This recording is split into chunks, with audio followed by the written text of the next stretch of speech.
In 1997, Boeing was the most admired aerospace company in the world. By 2019, 2 of their planes had fallen from the sky and 346 people had been killed. The company that built the 747, the plane that changed commercial aviation, had produced the 737 MAX, a plane so fundamentally flawed that pilots called it designed by clowns. But here is what most people miss. Boeing did not fail because of bad engineering. Boeing failed because the engineers lost. This is the story of what happens when a finance layer takes control of an engineering company. When stock buybacks become more important than safety systems. When the people building planes report to people optimizing quarterly earnings. Boeing spent $43 billion on stock buybacks between 2013 and 2019. In that same period, they cut corners on a redesign that would have cost $7 billion. They chose shareholders over passengers. They chose the stock price over the engineers. And 346 people died because of it. This is how a great company collapses from the inside out. The old Boeing when engineers ran the company. To understand what broke, you need to understand what Boeing used to be.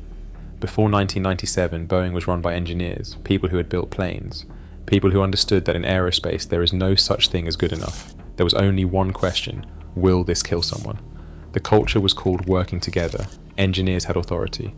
Cross-functional teams collaborated. If a safety concern came up, you stopped. You did not optimize around it. You fixed it. This was not idealism, it was survival. In aerospace, mistakes do not get second chances.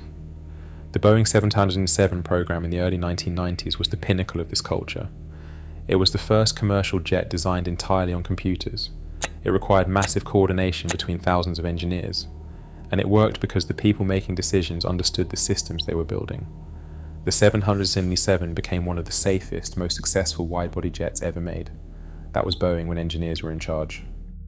The merger. In 1997, Boeing merged with McDonnell Douglas. On paper, it looked like Boeing acquired them. Boeing was bigger. Boeing was more profitable. Boeing's name stayed on the building. But something strange happened after the merger. The people from McDonnell Douglas, the company that had been losing to Boeing for years, started running Boeing. The old McDonnell Douglas CEO, Harry Stonecipher, became Boeing's president and later CEO. Stonecipher had a very different philosophy than the Boeing engineers. He didn't believe in working together. He believed in shareholder value, stock performance, return on assets, and margins. One analyst said Boeing was taken over culturally by McDonnell Douglas. The finance people from the losing company gradually displaced the engineering culture of the winning company. The working together slogan quietly disappeared. It was replaced with a new phrase, more with less. That's not a subtle change. That's a complete inversion of priorities. Working together meant everyone collaborates to build the best plane possible. More with less meant cut costs, hit targets, maximize returns. And if you're wondering whether corporate slogans actually matter, they do when executive compensation is restructured around them. Financialization and incentive structure changes. By 2010, Boeing was not functioning like an aerospace manufacturer anymore. It was functioning like a financial asset. Between 2013 and 2019, Boeing returned $43 billion to shareholders through stock buybacks. Some estimates put the total shareholder returns, buybacks plus dividends, at $68 billion from 2010 onward. To put that in perspective, Boeing could have funded an entirely new clean-sheet, narrow-body aircraft for $20 billion. They could have built the plane that airlines actually needed. Modern systems, better engines, proper safety margins. Instead, they gave $68 billion to shareholders and stretched the 50-year-old 737 design past its limits. And if you are thinking, maybe they just made smart financial decisions, consider how executives were paid. By the 2010s, the majority of Boeing executive compensation was equity-based. Stock grants, performance shares, all tied to total shareholder return and financial metrics. Dennis Muilenburg, Boeing's CEO during the 737 MAX crashes, made over $100 million from 2011 to 2018. Most of it was in stock. His successor, Dave Calhoun, had specific stock awards tied to milestones like getting the 737 MAX back in service. You see the problem. If your salary depends on the stock price and the stock price depends on buybacks and hitting margin targets, what happens when engineers say we need to spend $20 billion on a new airplane? You stretch the old one. You cut corners. You tell the engineers to make it work cheaper. And before we go further, if you are finding this analysis useful, subscribe. This channel breaks down how power systems collapse. We do not do outrage, we do structure. Boeing is a textbook case of incentive misalignment destroying institutional knowledge.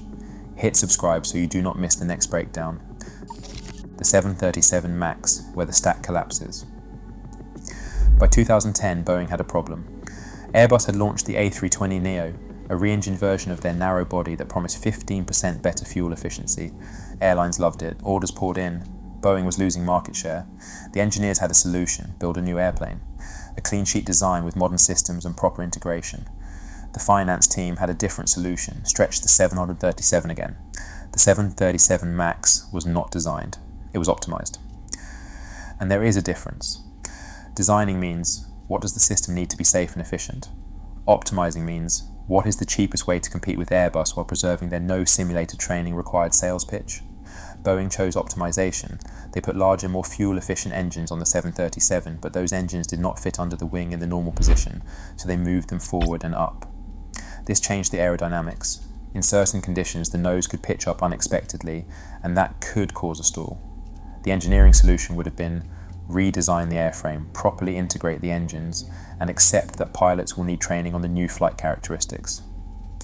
The finance solution was write software to push the nose back down automatically, bury it in the documentation so it does not trigger expensive training requirements, and call it an addition to an existing system instead of a new feature. They called the software MCAS, Maneuvering Characteristics Augmentation System. It was a band-aid on a structural problem, and they hid it. Evidence of the collapse. We know they hid it because internal messages were released. In one exchange, a Boeing employee explicitly recommended presenting MCAS as just an addition to the speed trim system, not a new function, specifically to avoid certification scrutiny and training costs.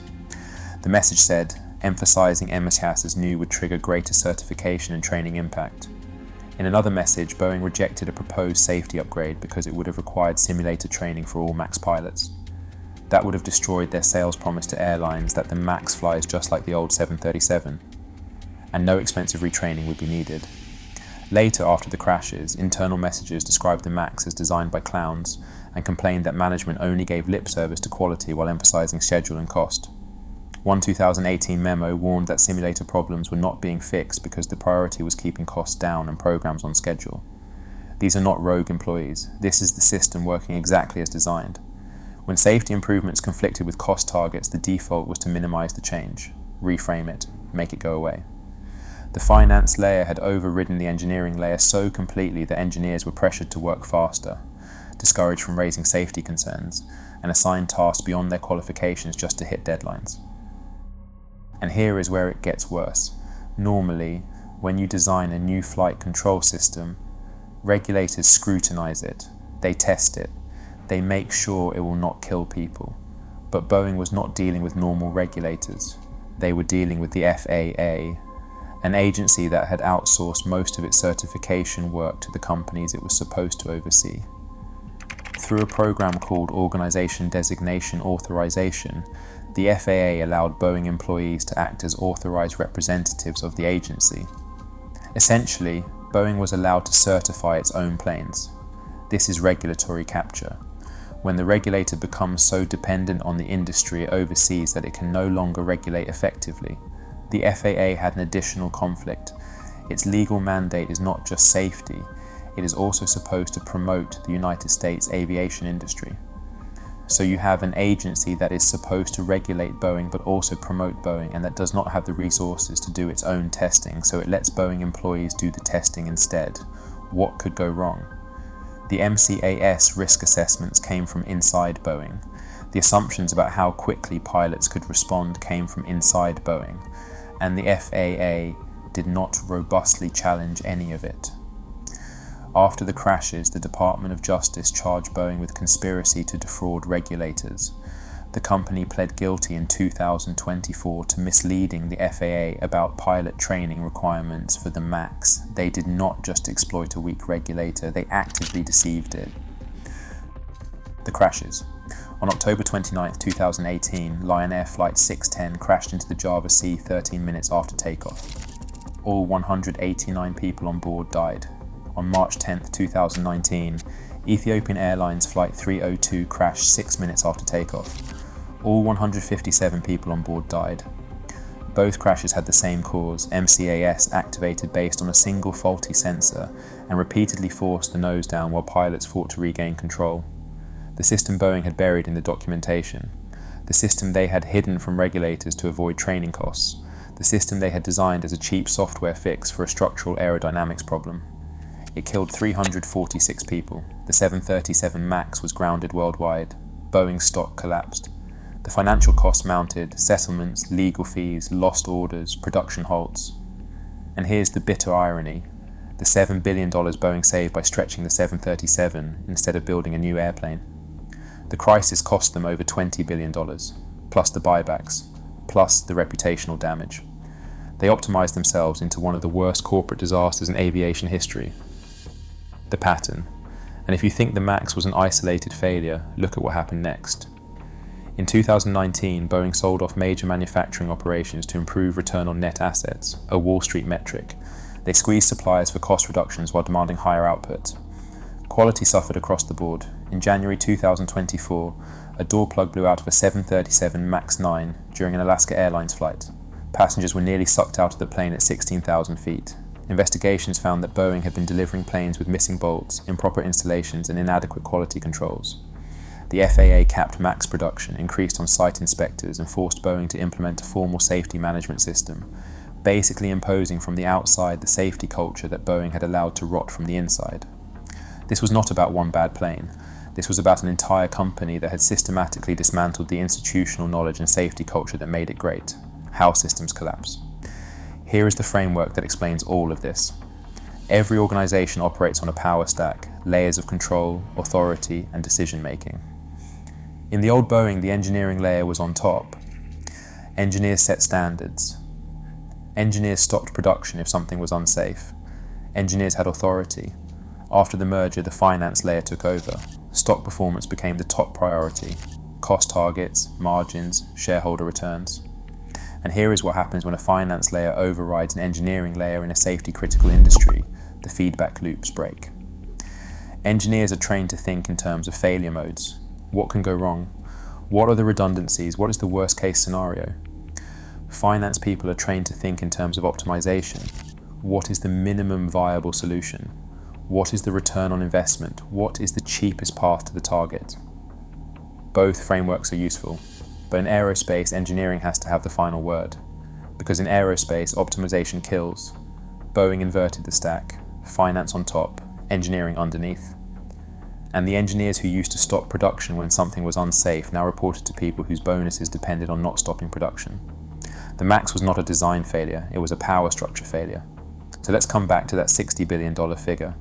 $43 billion in stock buybacks from 2013 to 2019. Another $25 billion in estimated costs from the MAX crisis, settlements, groundings, lost orders, legal fees. $68 billion total, money that could have built 3 new clean sheet aircraft programs with modern safety systems and proper engineering processes. Instead, it went to shareholders and crisis management. Boeing chose to return cash to investors rather than invest in the next generation of aircraft. They chose stock price over engineering excellence. They chose short-term gains over long-term survival. And 346 people died because of those choices. This is what happens when power structures collapse, when the finance layer takes over an engineering company, when incentives misalign so badly that the system optimizes for everything except the thing that actually matters. Boeing used to be run by people who built planes, now it is run by people who manage stock prices, and the difference between those two types of leadership is written in the wreckage of 2 737 MAX aircraft. The engineers did not lose because they were wrong. They lost because they did not control the power anymore. If this breakdown showed you something you had not seen before, if you understand now that Boeing's failure was structural, not accidental, subscribe to this channel. We analyze how power systems are built, how they scale, and why they collapse. This is what corporate failure actually looks like when you strip away the narratives and follow the incentives. Boeing is not coming back, not the Boeing that built the 777. That company is gone. What is left is a financial asset that happens to manufacture aircraft.